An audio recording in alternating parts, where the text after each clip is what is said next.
At the same time, President Trump is struggling to get momentum on a new Gaza ceasefire, and the humanitarian situation is deteriorating. Aid distribution remains suspended following days of violence near sites controlled by a U.S.-backed charity group. Israel says the reports of civilian deaths are not true and part of a Hamas propaganda campaign. It's undermining the objectives of the war, but it's also probably will make the war longer. President Trump says he has set a deadline for making deals in Ukraine and Gaza, but won't say when it is. In Washington, Lucas Tomlinson, Fox News.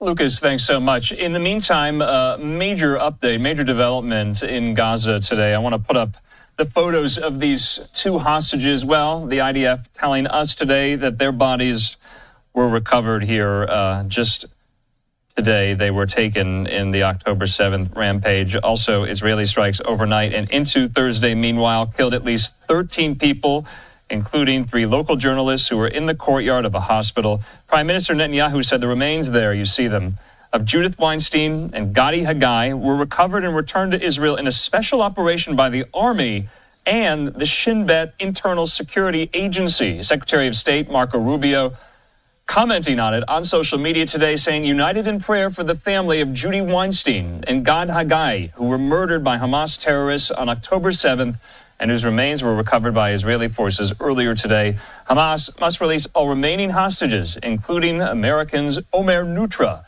and Itay Shen. In the meantime here, we do want to bring into the conversation one of our colleagues there at the Foundation for Defense of Democracies, David May. He joins us.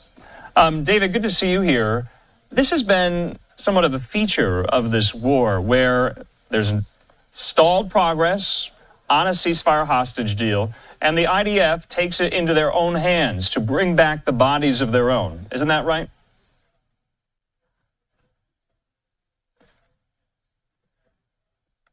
In the war in Gaza, that it has stalled out, and that there's the only thing that we can do right now is have an immediate ceasefire so as to alleviate the humanitarian suffering. But what we saw from the recovery of the bodies of Judy Weinstein Haggai and her husband Gadi Haggai is that there is progress. They uncovered their location based off interrogations of different militants within Hamas, within Gaza, and they also were able to eliminate a commander of the group that was holding her body that had murdered her and her husband on October 7th.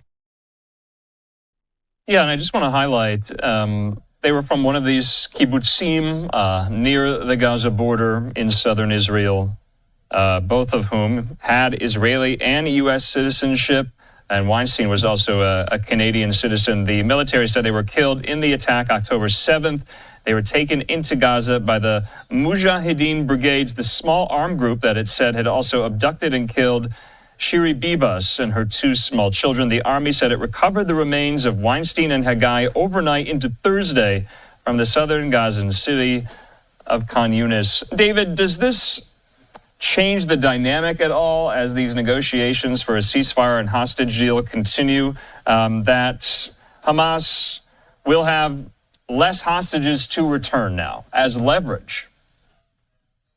The only leverage that Hamas has in this situation is the hostages. 56 still remain in Gaza. And in terms of the military situation, Israel has defeated Hamas handedly.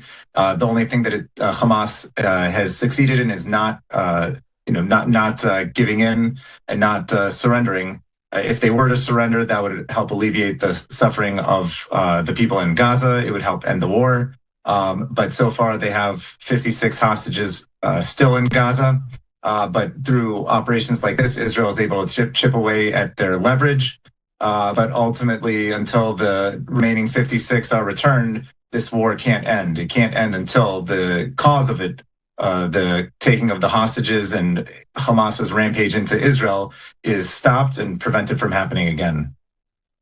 David, so what's stopping Israel from, putting aside any talks between the U.S. and mediators from Qatar and Egypt and others like Hamas, and saying, this is just how we're going to go back and get our people. We're going to do it by force with intelligence gleaned from Hamas operatives. Why haven't they done that? Israel had a window before it had conducted some of those operations where it was able to conduct operations, rescue operations.